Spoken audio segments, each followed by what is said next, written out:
사랑하는 파주중앙 가족 여러분 안녕하십니까?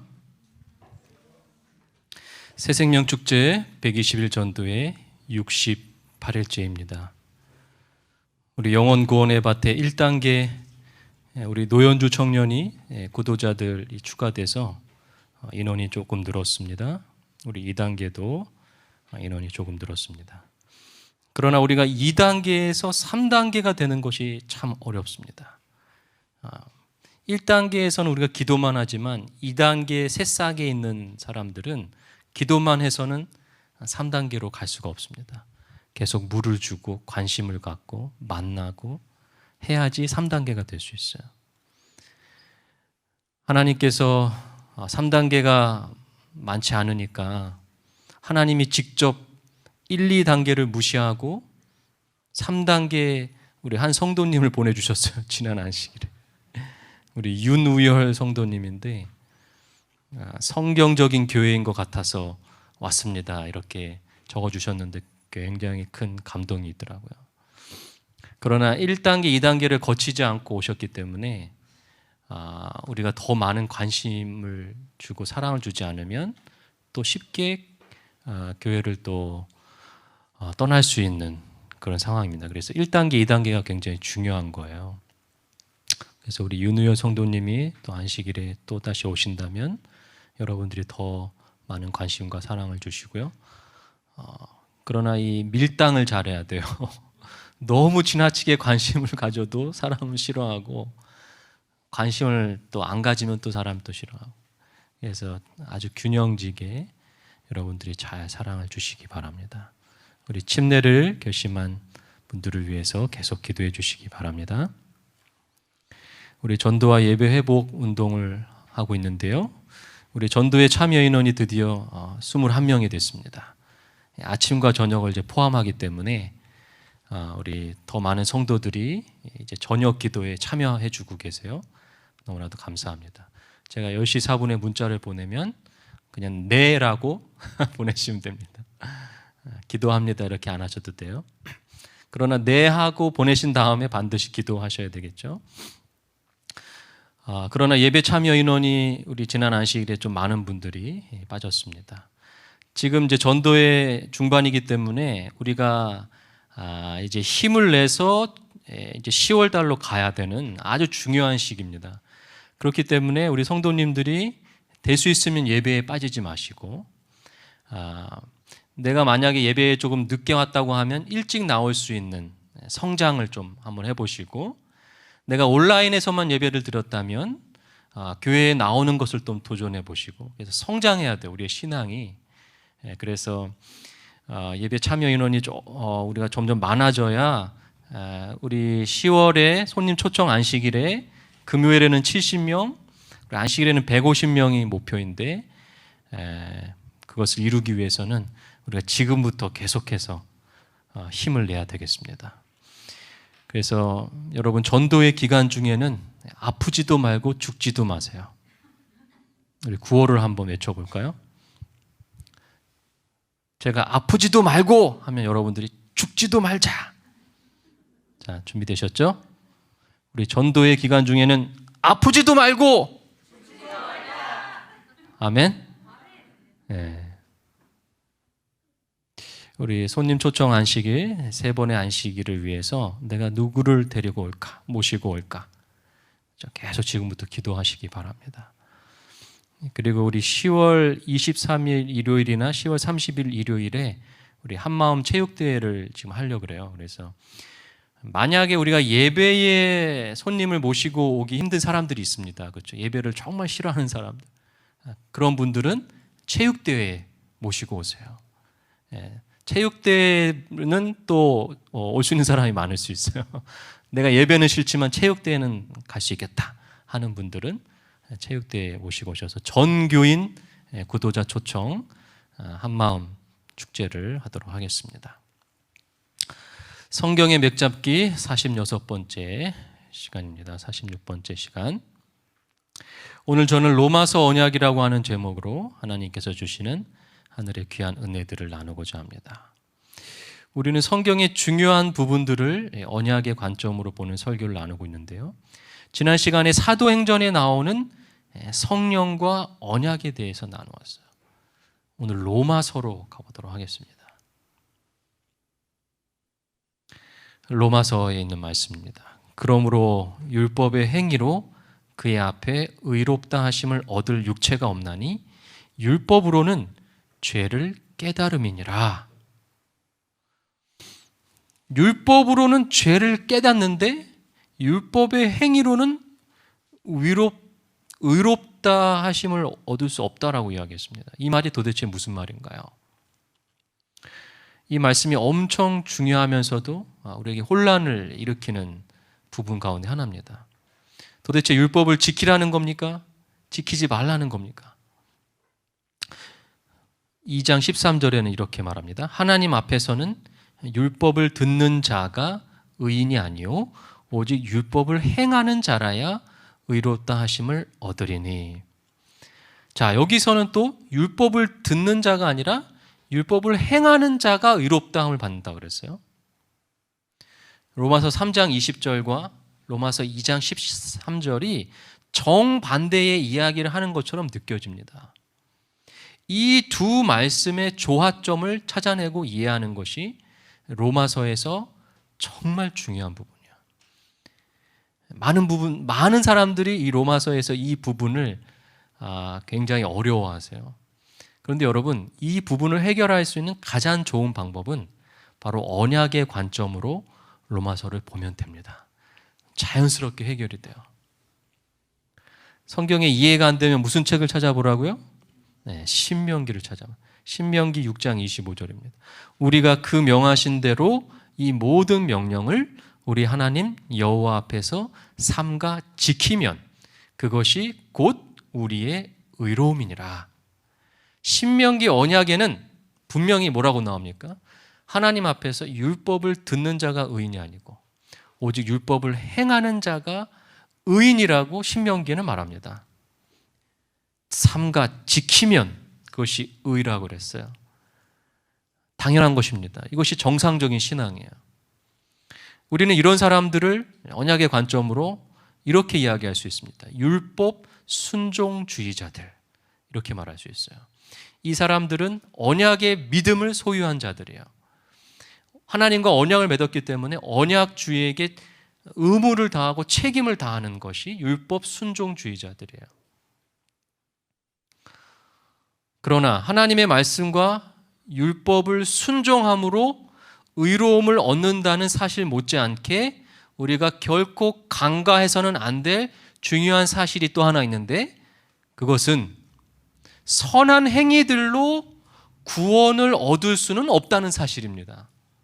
자, 이게 무슨 말일까요? 로마서 3장 20절이에요.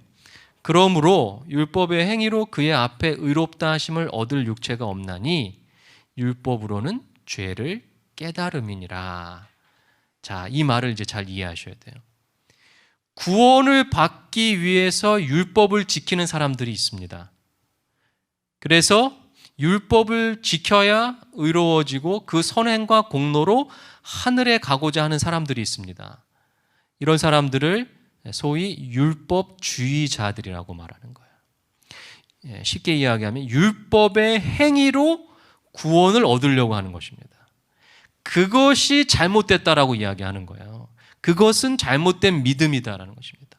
율법으로는 구원을 얻는 것이 아니라 죄를 깨닫는 것이다라고 바울이 이야기하는 거예요.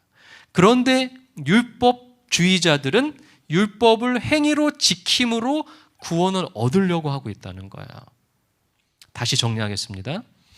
율법 순종주의자들은 율법을 순종해서 구원을 얻으려고 하는 것이 아니라 율법을 순종하는 것이 언약 백성이 마땅히 해야 될 의무이기 때문에 순종하며 살아가는 사람들을 말하는 거예요.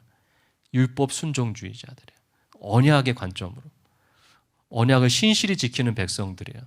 그런데 율법주의자들은 율법의 행위로 구원을 얻으려고 하는 사람들이기 때문에 구원을 얻을 수도 없을 뿐더러 언약주의신 하나님을 의지하는 것이 아니라 자신을 의지하는 행위로 구원을 얻으려고 하는 것이기 때문에 언약을 파기한 사람들이 되는 거예요. 그러므로 언약의 관점으로 로마서를 이해하면 너무나도 분명해져요. 내가 언약 백성으로 살아가느냐, 언약 파기자로 살아가느냐.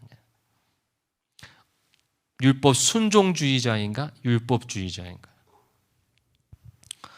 로마서 1장 17절입니다. 복음에는 하나님의 의가 나타나서 믿음으로 믿음에 이르게 하나니 기록된 바 오직 의인은 믿음으로 말미암아 살리라. 사도 바울은 이 믿음으로 말미암아 살리라라고 하는 이 부분에서 언약적인 이야기를 하는 거예요. 그래서 언약의 관점으로 이 구조를 보셔야 돼요. 잘못된 의의 개념을 바로 잡아주려고 한 거예요. 하나님의 의는 하나님께서 먼저 인간과 맺은 언약 관계를 예수 그리스도를 통하여 성실하게 지키시고 유지함으로써 죄인인 인간을 구원하시는 의를 말하는 것입니다. 언약적으로 말하면 하나님의 의라고 하는 것은 하나님이 언약주로서 인간과 언약을 지키고 그리스도를 통해서 계속 유지하려고 하시는 것이 하나님의 의예요. 그것이 복음이에요. 복음에는 하나님의 의가 나타났다 그랬잖아요. 그러면 우리의 삶 속에서 하나님의 의는 언제 나타날까요? 여러분은 하나님의 의를 나타내면서 이루고 살아가고 계십니까? 로마서 3장 25절 26절에 이 예수를 하나님이 그의 피로써 믿음으로 말미암는 화목 제물로 세우셨으니 이는 하나님께서 길이 참으시는 중에 전에 지은 죄를 간과하심으로 자기의 의로우심을 나타내려 하심이니 곧 이때에 자기의 의로우심을 나타내사 자기도 의로우시며 또한 예수 믿는 자를 의롭다 하려 하심이라. 자, 이 말이 무슨 말인가? 이 말씀에 보면 아주 놀라운 사실이 있는데요. 하나님의 의를 우리에게 나타내는 방법을 자세하게 설명해 주고 있어요. 하나님의 의를 어떻게 우리에게 나타내는가? 하나님께서 길이 참으시는 중에 전에 지은 죄를 간과하심으로 자기의 의로움을 나타내신다 그랬어요. 자, 이 부분이 중요합니다. 하나님이 길이 참으시고 죄를 간과하심으로 하나님의 의를 우리에게 나타내신다는 거예요. 그런데 이것이 여러분 이해가 되십니까? 하나님이 의로우신 분인데 죄를 간과한다면 그게 의로우신 겁니까? 이상하죠. 하나님이 의로우시다면 죄인을 심판하셔야 되고 하나님의 의로움이 나타난다면 그 죄를 간과하지 말아야 돼요. 죄를 그냥 넘기면 안 돼요. 하나님은 절대로 죄를 간과하실 수 없는 분이세요. 그런데 왜 바울은 하나님께서 길이 죄를 참으시고 간과하실 수밖에 없는 이유가 무엇인지에 대해서 우리들에게 설명하고 있는 거예요. 이것을 우리가 어떻게 이해할 수 있습니까? 즉 하나님은 의로우신데 왜 죄를 간과하시고 그렇죠? 죄를 참으신다 그럴까요? 언약의 관점으로 보지 않으면 이해가 안 되는 거예요. 언약의 약속 때문에 그런 거예요. 창세전에 맺은 언약 때문에 그런 거예요. 언약의 관점으로 로마서를 볼 수 있어야 믿음으로 말미암는 의를 제대로 이해할 수 있는 거예요. 예수 그리스도와 창세전에 약속하셨어요.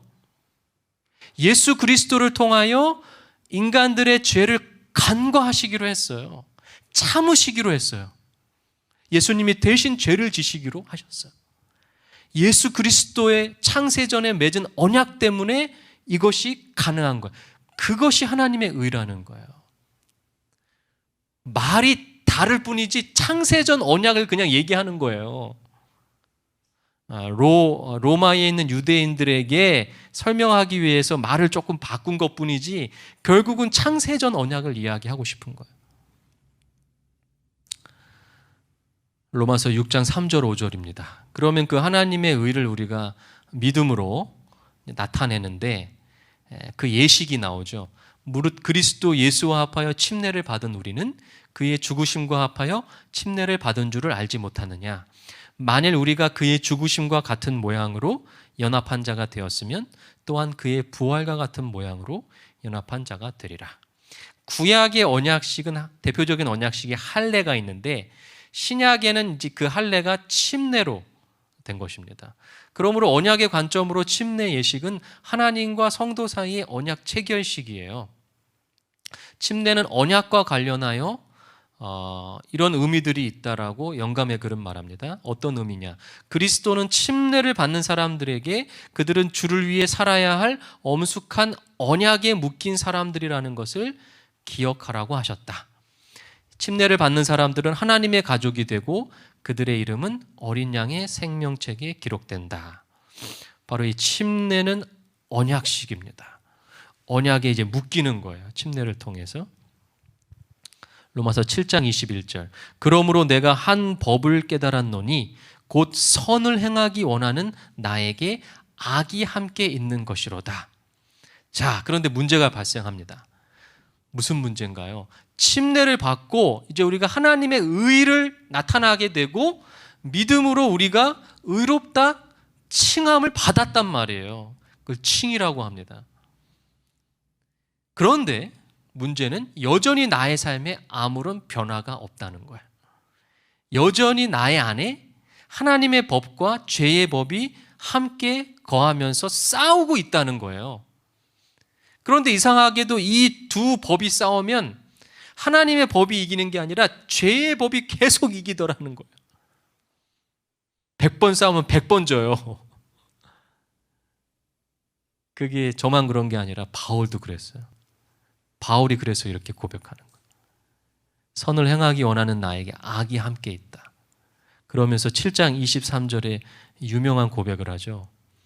내 지체 속에서 한 다른 법이 내 마음의 법과 싸워 내 지체 속에 있는 죄의 법으로 나를 사로잡는 것을 보는도다. 오호라, 나는 공고한 사람이로다. 이 사망의 몸에서 누가 나를 건져내려. 바울도 똑같이 우리와 똑같은 일을 경험한 거예요. 침례를 받고 예수님을 받아들이고 의롭다 칭함을 받고 살아가는데 여전히 자신의 삶 가운데 하나님의 법과 이 사단의 법이 계속 싸우는 거예요. 죄의 법이. 그래서 사도 바울이 현대인의 성경으로 보면 나는 얼마나 비참한 사람인가 이렇게 표현했어요. 나는 공고한 사람이다를 넘어서 나는 얼마나 비참한 사람인가. 우리의 삶이 죄로 인하여 고나고 비참하고 끊임없이 죄와 싸워야 되는 삶을 살아. 속 사람은 하나님의 법을 즐거워하지만 죄의 법 아래로 사로잡히는 자신의 신세를 비참하고 탄식하는 것이 우리의 삶이라는 것입니다. 그런데 바울은 그 문제를 해결했습니다. 로마서 7장 25절. 우리 주 예수 그리스도로 말미암아 하나님께 감사하리로다. 그런즉 내 자신이 마음으로는 하나님의 법을 육신으로는 죄의 법을 섬기노라. 솔직하게 고백하는 거예요. 마음은 하나님의 법을 따르고 싶은데 육신은 죄의 법을 자꾸 따른다는 거예요. 그런데 바울은 그래도 하나님께 감사하다 그랬어요. 왜 그랬을까요? 바로 8장이 있기 때문에 그래요. 로마서에서 7장에서 8장으로 넘어가는 것이 굉장히 중요해요. 로마서는 7장으로 끝나지 않고 8장이 있기 때문에 바울은 감사하다고 고백하는 거예요. 내가 의인 같은 죄인으로 살아가고 죄인 같은 의인으로 살아가는데 무슨 감사할 이유가 있는가? 로마서 8장에 그게 나와요. 1절, 2절입니다. 같이 한번 읽어볼까요? 시작. 그러므로 이제 그리스도 예수 안에 있는 자에게는 결코 정죄함이 없나니 이는 그리스도 예수 안에 있는 생명의 성령의 법이 죄와 사망의 법에서 너를 해방하였음이라. 아멘. 예수 그리스도 안에 있는 자는 결코 정죄함이 없다는 것을 깨달은 거예요. 바울이. 왜냐하면 예수 그리스도 안에 있는 생명의 성령의 법이 죄와 사망의 법에서 우리를 해방시켜 주기 때문에 여기서 이제 중요한 것이 바로 성령의 법칙이 등장하는 거예요. 왜 예수님께서 하늘로 올라가실 때 성령을 우리에게 주셨는가? 그 이유가 나오는 거예요. 오직 성령 하나님께서 우리의 좌절을 감사로, 우리의 탄식을 기쁨으로, 우리의 속박을 해방으로 바꿔주시는 거예요. 성령의 역사만이. 그래서 8장은 이러한 성령의 법이, 여기 생명의 성령의 법이라고 되어 있죠. 성령의 법이 죄의 법을 이길 수 있다라고 말합니다. 이것이 중요한 것입니다. 성령의 법.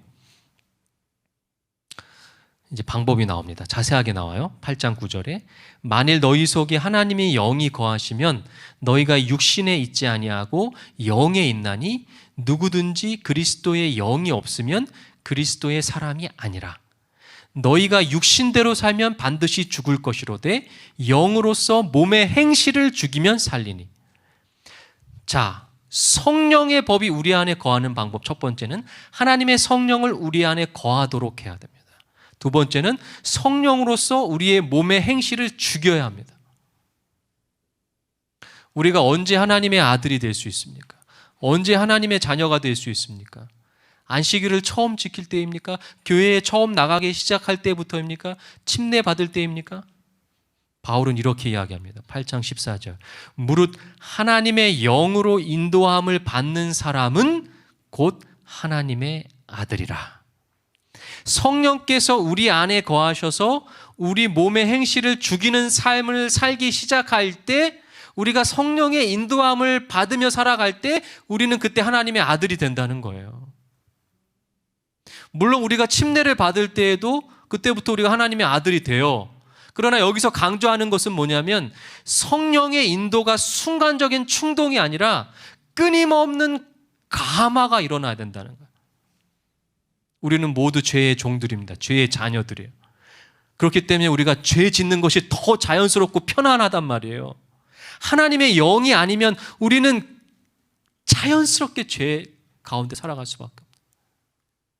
우리의 마음은요, 돈과 재물, 탐심과 이기심, 경쟁심, 시기, 질투, 쾌락, 명예, 권력, 이런 죄의 본성의 뿌리를 깊이 받고 있단 말이에요. 그렇기 때문에 우리가 끊임없이 하나님의 성령의 인도를 받아 우리의 몸의 행실을 죽이지 않으면 우리는 죄의 법 아래에서 살아갈 수밖에 없다. 희망이 없다는 거예요. 성령의 법으로 인하여 우리는 하나님을 아버지라 부를 수 있는 거예요. 로마서 8장 26절 27절입니다. 이와 같이 성령도 우리의 연약함을 도우시나니 우리는 마땅히 기도할 바를 알지 못하나 오직 성령이 말할 수 없는 탄식으로 우리를 위하여 친히 간구하시느니라. 마음을 살피시는 이가 성령의 생각을 아시나니 이는 성령이 하나님의 뜻대로 성도를 위하여 간구하심이니라.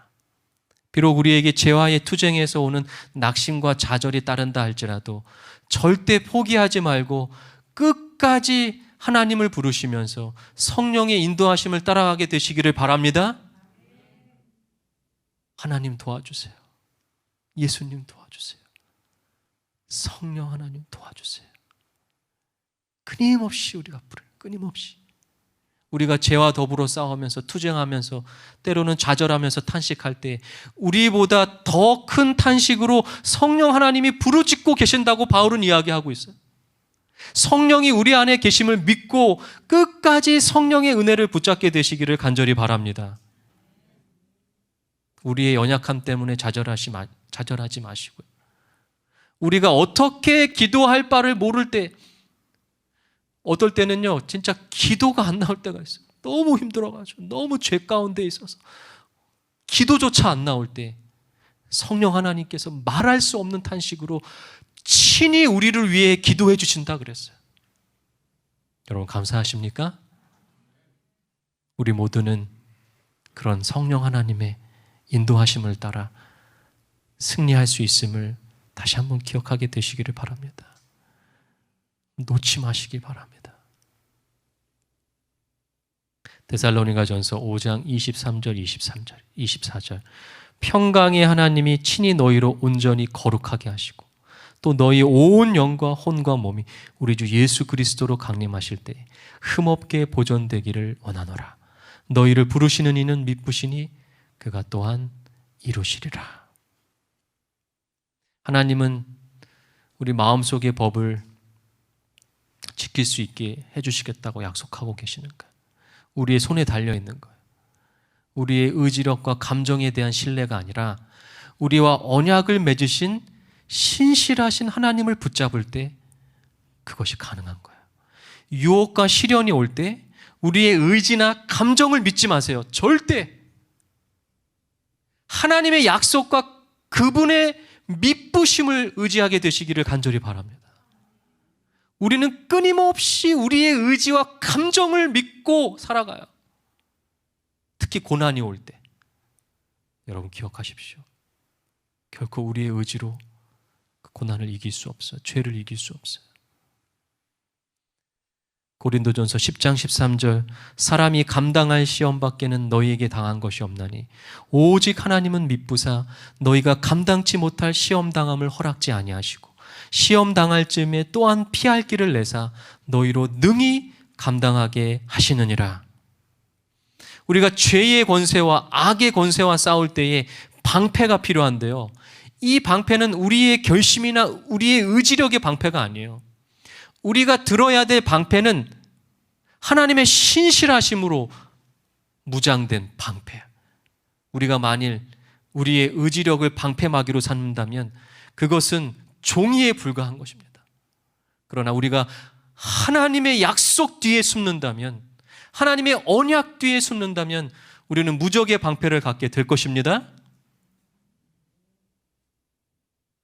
고린도후서 1장 21절 22절에 우리를 너희와 함께 그리스도 안에서 굳건하게 하시고 우리에게 기름을 부으신 이는 하나님이시니 그가 또한 우리에게 인치시고 보증으로 우리 마음에 성령을 주셨느니라.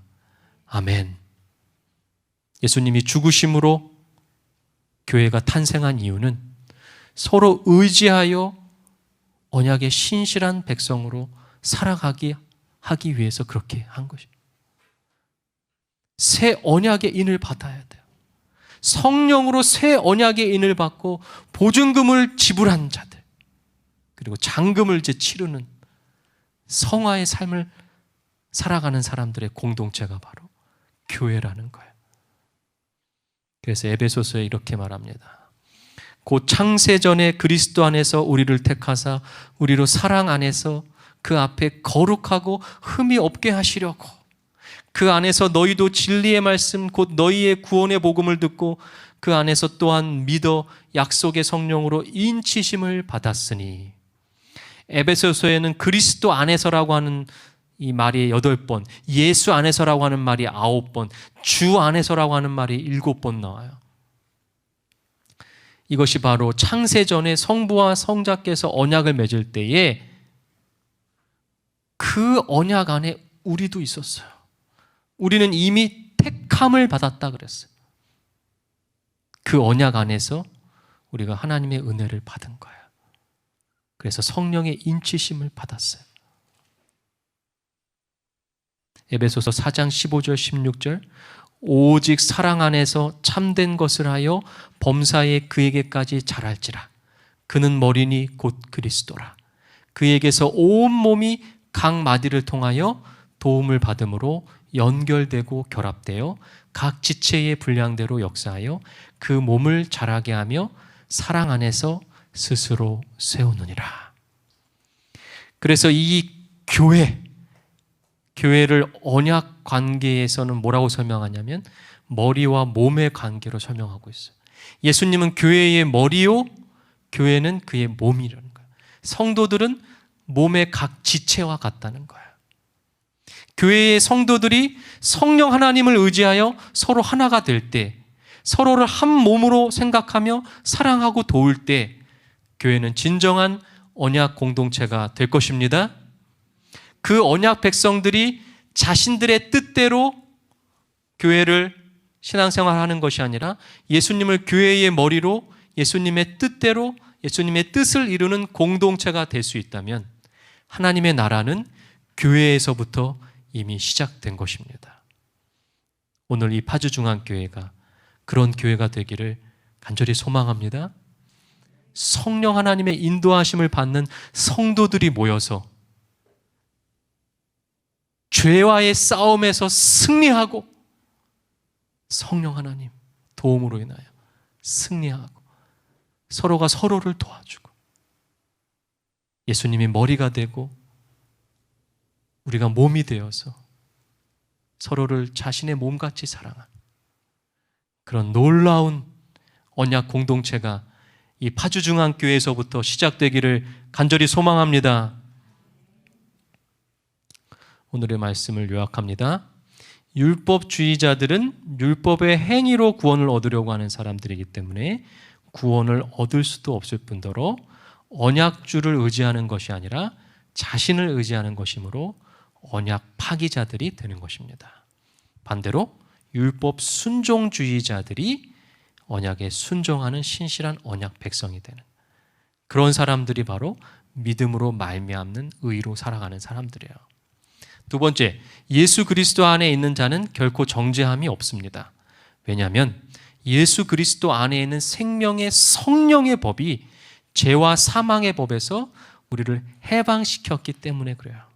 그러므로 우리에게 희망은 성령 하나님밖에 없어요. 성령의 법이 우리 안에 있어야 죄의 법을 이길 수 있기 때문에 그래요.